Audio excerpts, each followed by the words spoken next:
تم لوگوں سے پہلے بھی بہت سے واقعات گزر چکے ہیں، تو تم زمین میں سیر کر کے دیکھ لو کہ جھٹلانے والوں کا کیسا انجام ہوا۔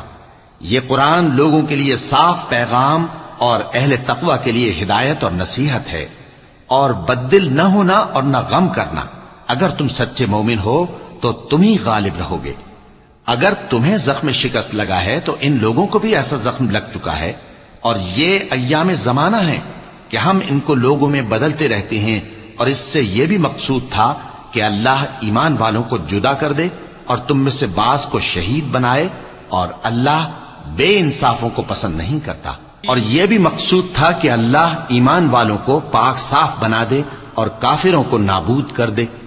کیا تم یہ سمجھتے ہو کہ بے آزمائش بہشت میں جا داخل ہوگے؟ حالانکہ ابھی اللہ نے تم میں سے جہاد کرنے والوں کو تو اچھی طرح معلوم کیا ہی نہیں، اور یہ بھی مقصود ہے کہ وہ ثابت قدم رہنے والوں کو معلوم